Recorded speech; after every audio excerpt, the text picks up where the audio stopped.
Nous ne voulons pas de cette loi et votre jeu de rôle dans lequel le discours infernal de la droite vous permet de jouer les modérés ne trompe finalement personne. Parce que ce projet de loi n'a rien d'équilibré. Entre la fermeté et l'humanité, vous avez choisi, votre objectif est sans ambiguïté, éloigner et expulser toujours plus.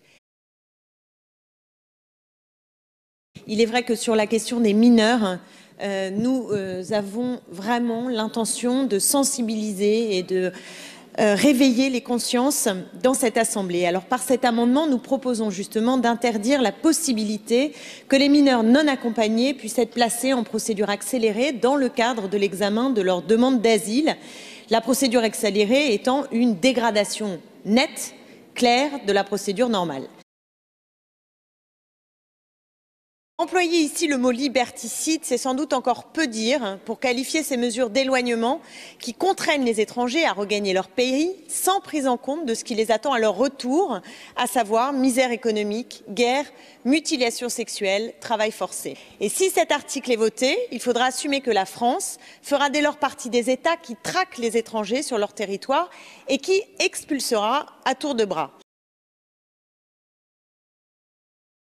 Vous le savez sans doute, selon les estimations de l'ONU, 250 millions de personnes seront forcées de s'exiler à cause des dérèglements climatiques d'ici 2050. Et une partie substantielle de ces migrations contraintes se feront hors des frontières nationales.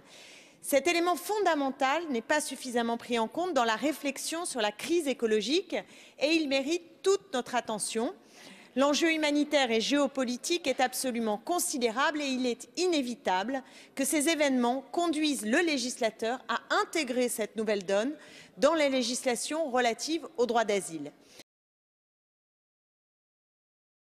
Cet article propose de diviser par deux le délai de recours devant la Cour nationale du droit d'asile pour les demandeurs d'asile qui ont vu leur demande rejetée par l'OFPRA, en le passant de 1 mois à 15 jours.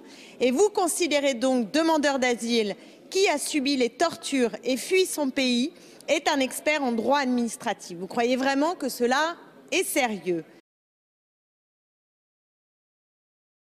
Le demandeur d'asile qui sollicite une protection internationale contre des persécutions pourra se retrouver seul dans une pièce isolée face à un écran et désormais il ne pourra plus s'opposer à ce format Skype de la justice. Cet amendement vise à supprimer les tribunaux spécialement aménagés au pied des pistes d'aéroports, comme par exemple l'annexe du tribunal de Bobigny qui est situé dans un petit tribunal sur l'aéroport de Roissy. L'instauration de ces tribunaux sur place foule totalement aux pieds les principes élémentaires de la justice.